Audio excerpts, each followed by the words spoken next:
4. En Canal 4.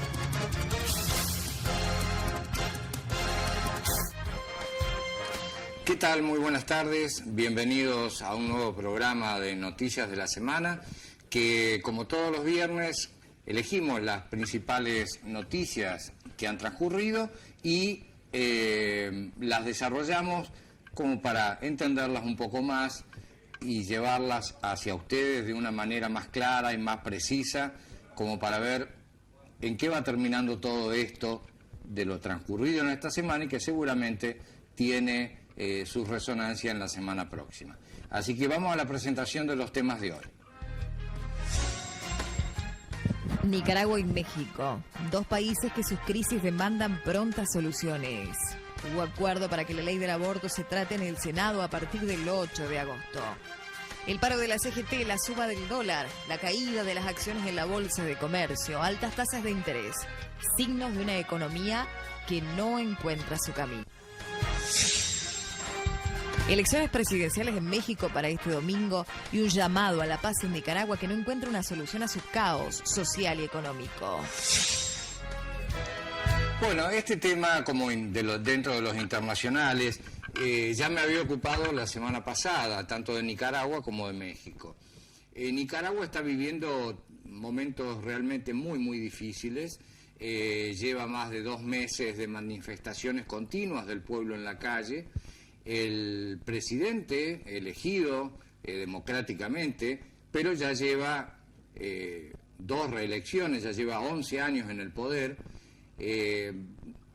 Algo que extraña si uno hace análisis anteriores a este gobierno, porque Daniel Ortega, que es el presidente actual, fue un partícipe muy renombrado de lo que fue la guerra de guerrilla, la guerra en Nicaragua para destituir en aquel tiempo al mandatario Somoza.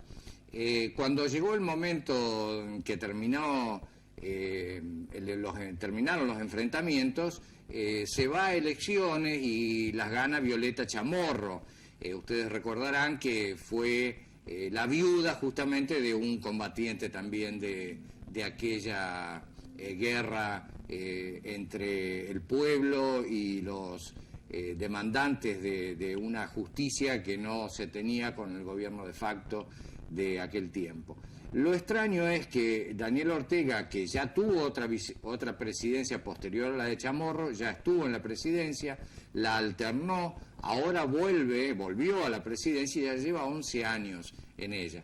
Lo extraño de todo esto, que alguien que luchó por el sandinismo y por la liberación de Nicaragua, termina siendo un dependiente de la política estadounidense, contra la cual luchó en aquel momento, y no quiere abandonar el poder teniendo todo el pueblo en contra.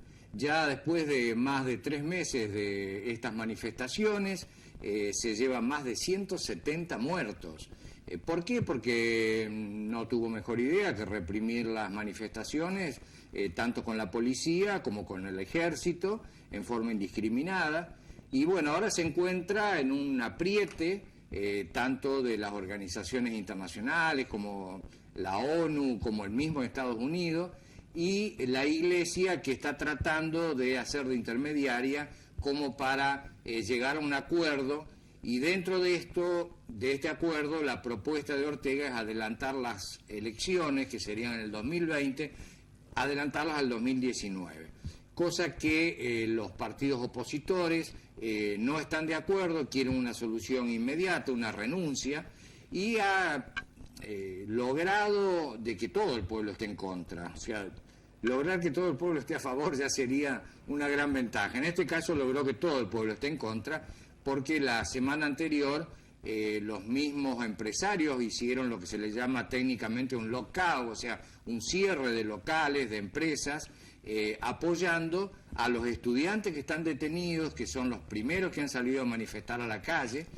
Y ya les digo, se lleva una cantidad de muertos, como aparecía recién en pantalla, exagerada, y que tiene que darle alguna solución en forma inmediata. Vamos a ver, seguramente en la semana que viene tocaremos de nuevo el tema, porque es algo candente y que tiene que tener una solución rápida. El otro tema tiene que ver con México y tiene que ver también con una cantidad de muertes inusitadas. México este domingo va a elecciones presidenciales.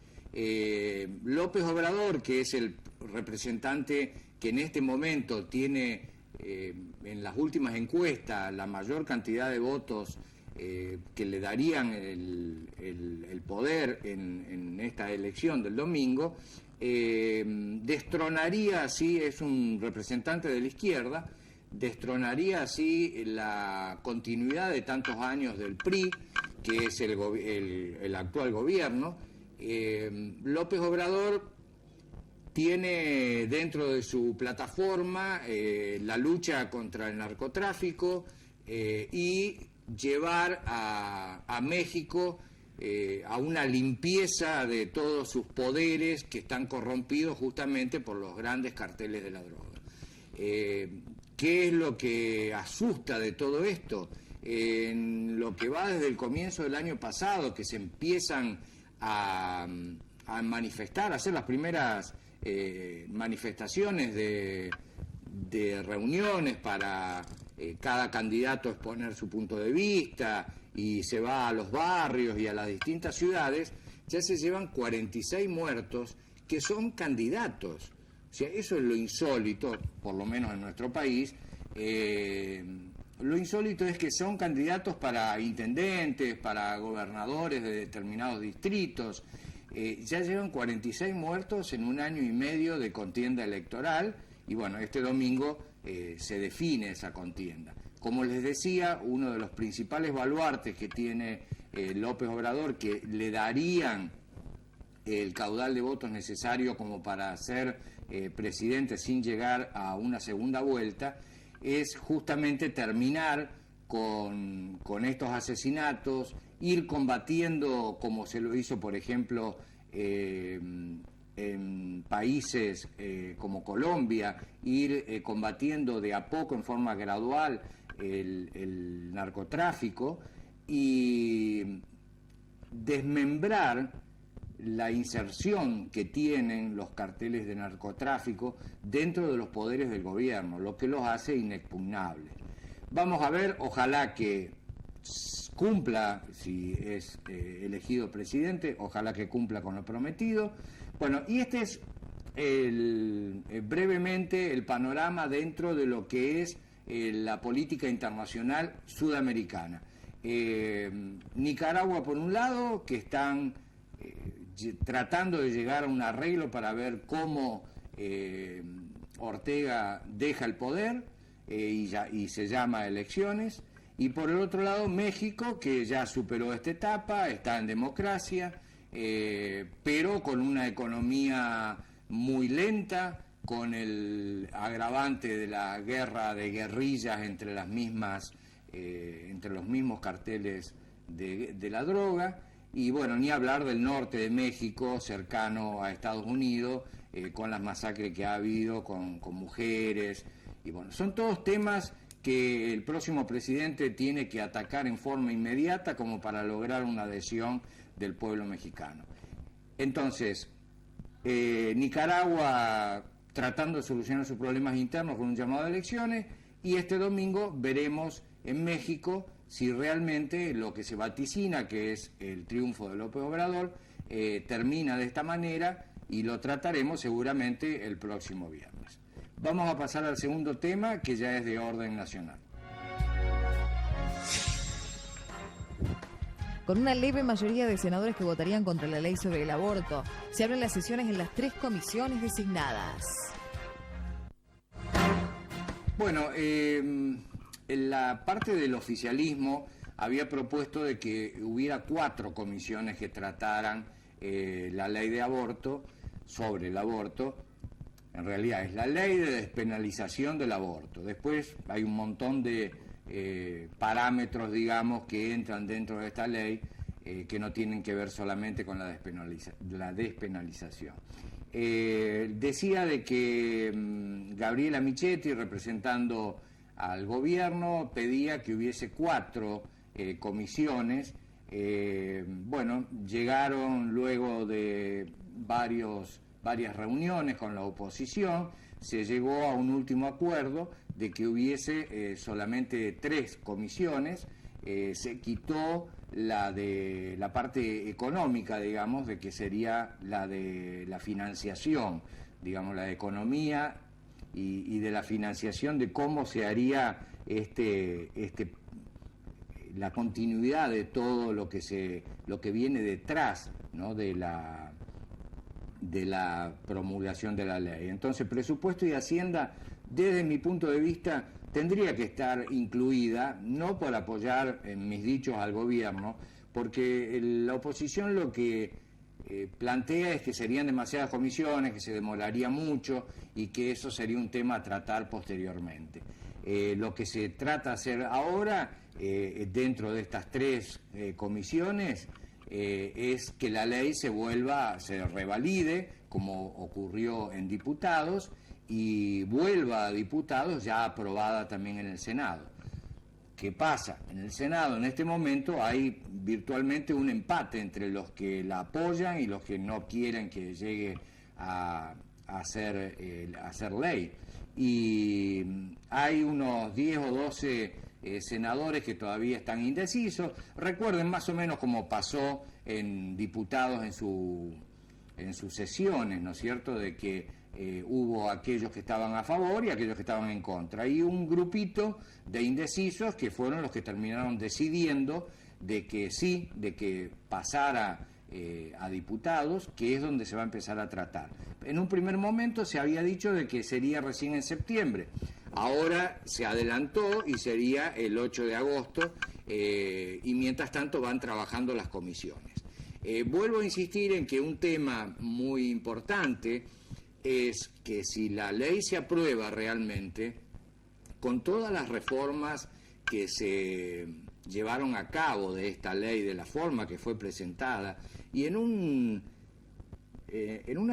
sesiones que realmente, bueno, la sesión definitiva lógicamente fue una que, recordemos, terminó en la madrugada, pero todos los debates que hubo, las voces que se escucharon, porque es algo sumamente importante lo que se va a decidir, llevó a que hubiera muchas variaciones de la ley, que se le agregaran algunos ítems, se quitaran otros y se discutieran sobre algunos en particular.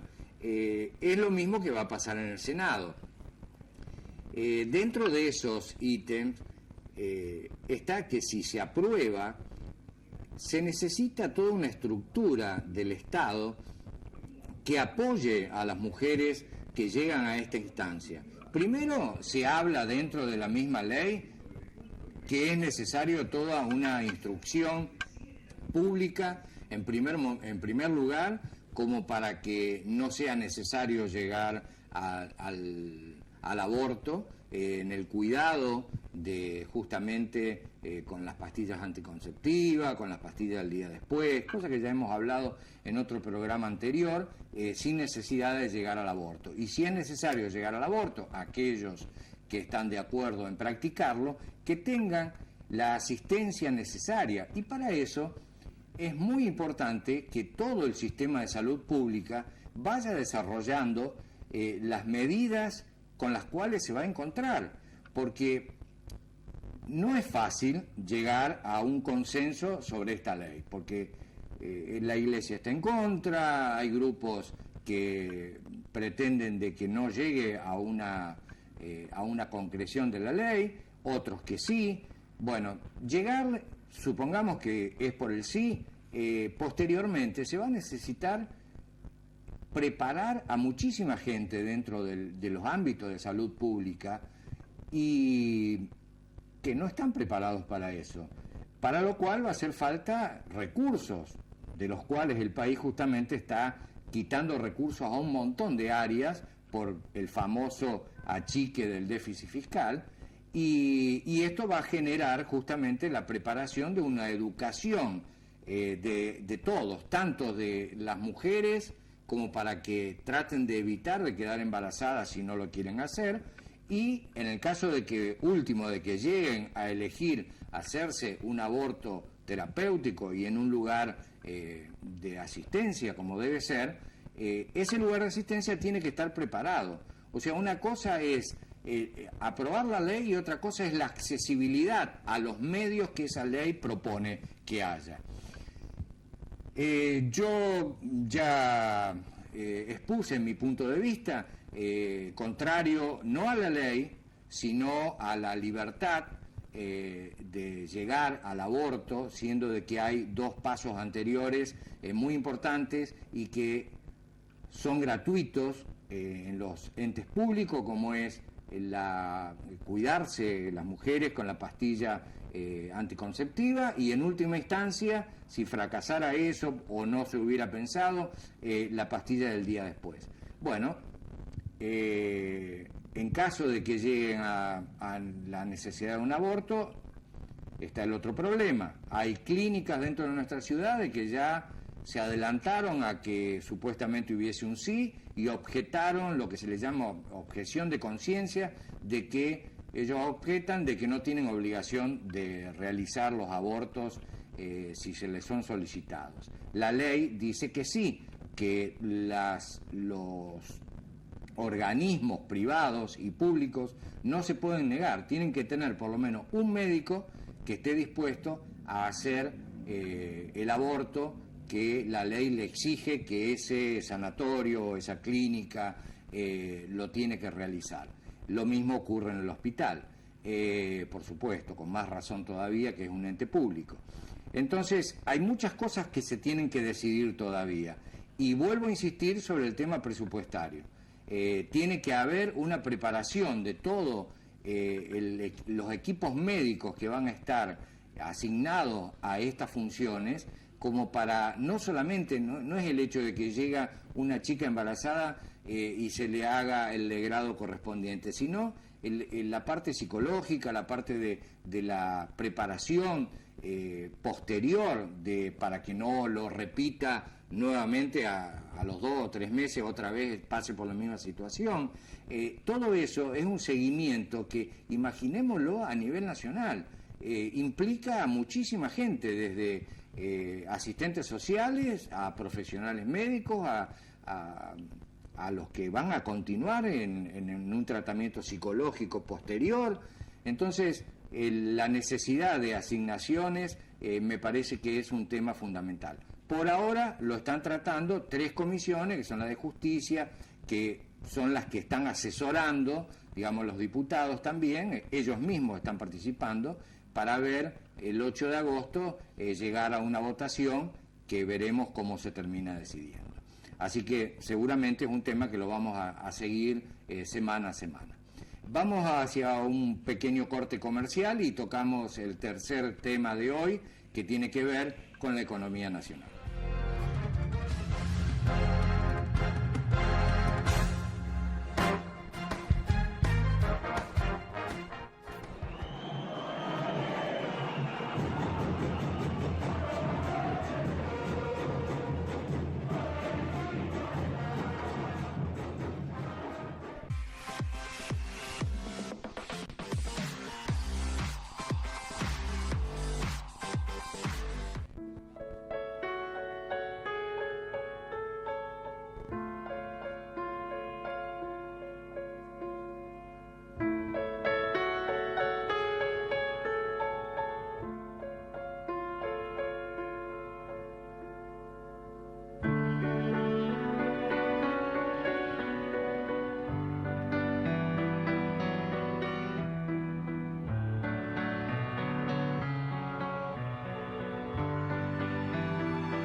Abra cuidadosamente la compu, rellene con amor cada ítem y cuando vea que está a punto, le clava un aceptar.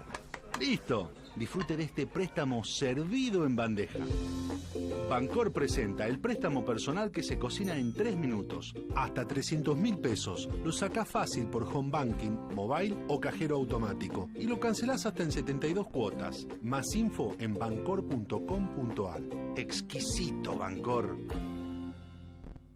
Neo-Zoo, nueva tienda de mascotas y consultorio, alimentos balanceados, accesorios, pet shop, acuario, aves y roedores, consultas y vacunación. Te esperamos a partir de este domingo en el hipermercado Anselmi. Tu mascota es tu familia y en Neo-Zoo vas a encontrar lo mejor.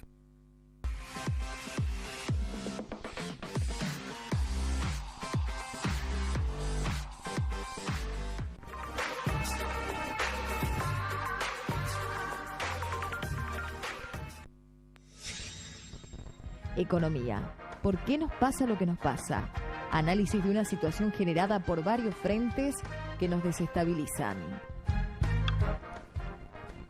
Bueno, veíamos en las imágenes reuniones de los dirigentes sindicales. Recordemos que este lunes, pasado por supuesto, hubo un paro decretado por la CGT que lógicamente en las ciudades más grandes se sintió muchísimo más porque adhería el paro de todo el transporte, tanto la UTA, o sea, los colectivos como los trenes en las ciudades grandes no funcionaron, muchos gremios se adhirieron y entonces las ciudades quedaron paralizadas. En nuestra ciudad las zonas, digamos, son más cortas, más chicas, los trayectos y funcionó, a excepción de los bancos y algunas otras empresas grandes, la mayoría del comercio funcionó normalmente.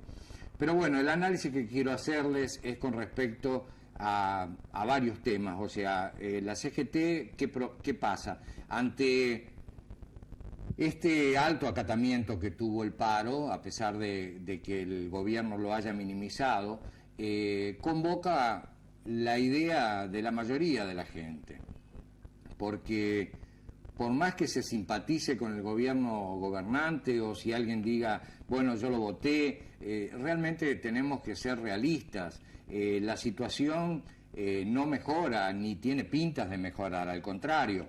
En un primer momento se nos hablaba de una inflación menor, ahora se nos habla de una inflación mayor, se reconoció de que se habían equivocado, se nos hablaba de que el 2019 podía ser ya un buen año de despegue, ahora se nos habla de que estos próximos 6 meses hasta el fin de año van a ser peores que los que hemos pasado.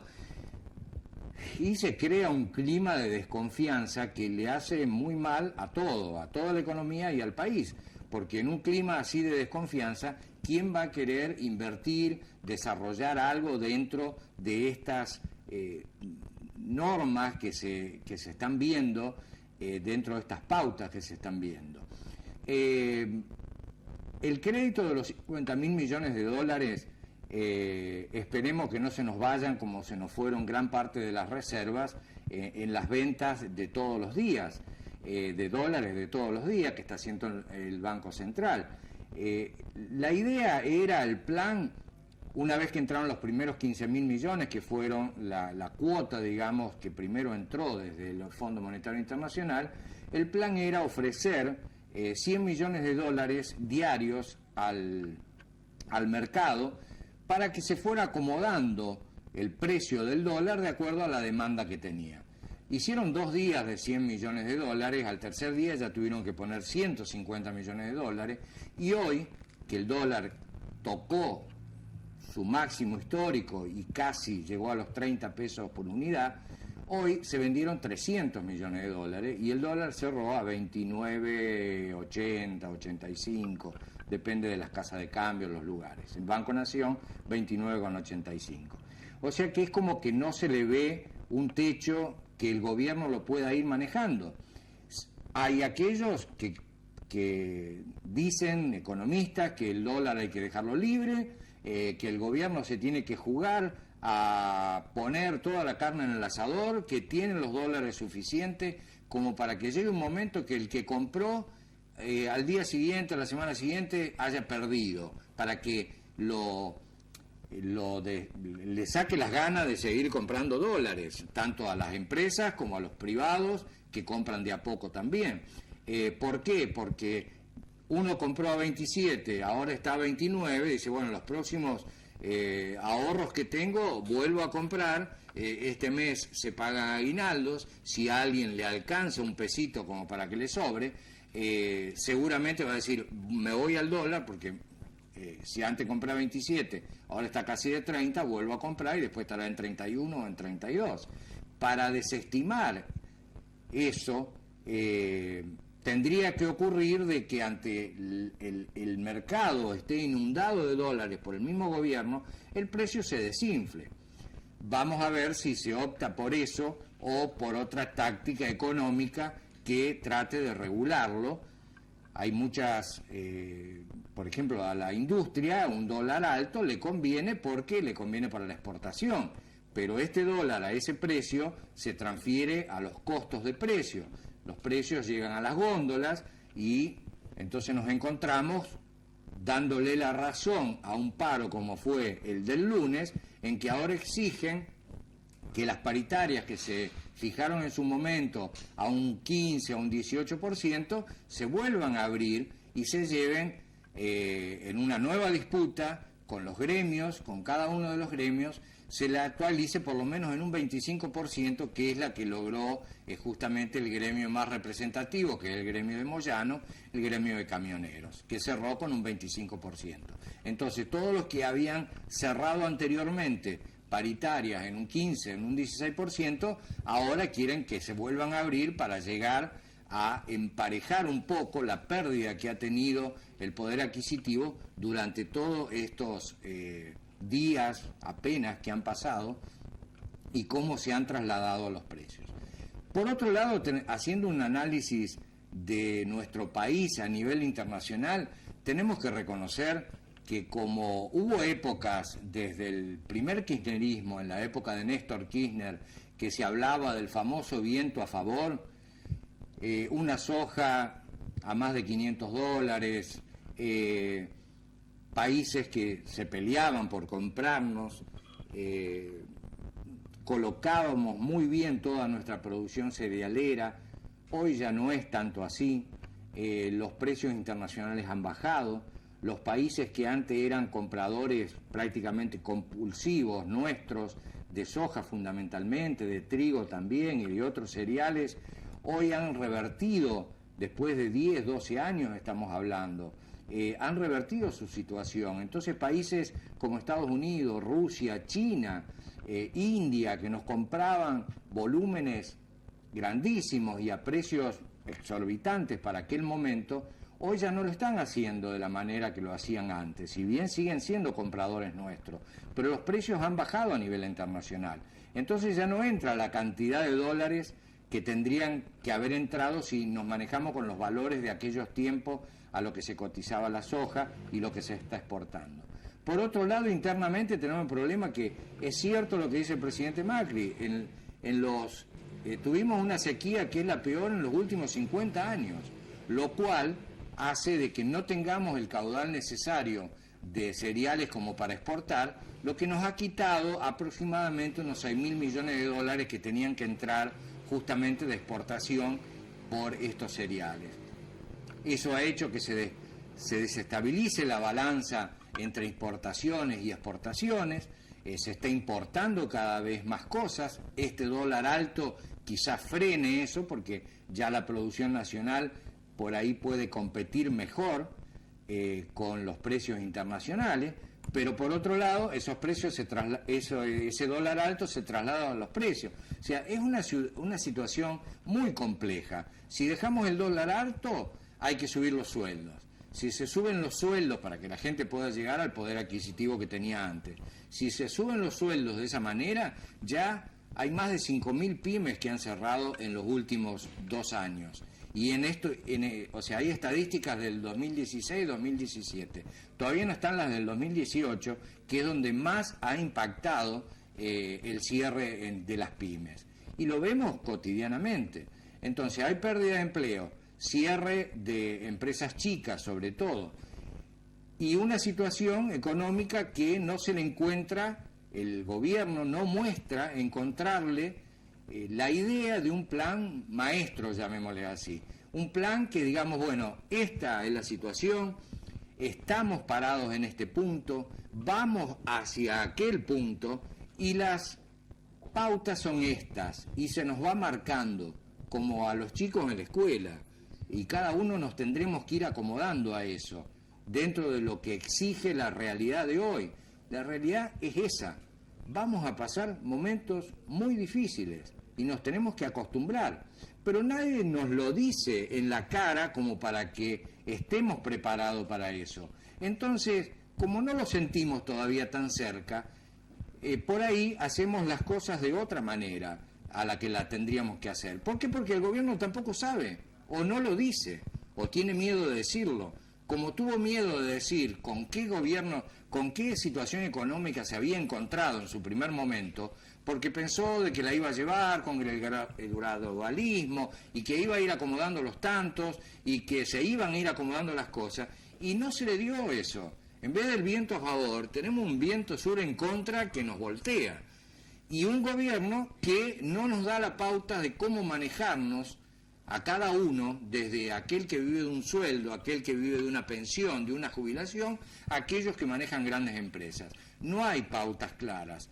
Por eso tampoco hay inversiones, porque nadie quiere jugarse a hacer inversiones en un país en el que justamente las cosas no están claras y hay países que se están desarrollando de mejor manera y los fondos de inversión se van para aquel lado. No nos quejemos, no es que nos hacen justamente algo a propósito. No, se van donde más les conviene, fue siempre así. Como hubo momentos que se fueron de otros países y vinieron a la Argentina. Bueno, hoy se van de la Argentina. Y los fondos propios, nacionalistas, llamémosle así, no nadie los quiere invertir porque no hay seguridad. Entonces es necesario que el gobierno sea consciente de la situación en la que está y tome el mando con actitudes fuertes y comunique al pueblo cuál es la situación real, a lo que tiene que atenerse y cómo la va a encarar el mismo gobierno para que nosotros como pueblo sepamos a lo que nos vamos a tener que enfrentar y en base a eso nos manejemos. Este es el cierre del programa de hoy, les agradezco que me hayan acompañado, los espero el próximo viernes de nuevo con otro programa de noticias de la semana. Muchas gracias y nos encontraremos el viernes próximo.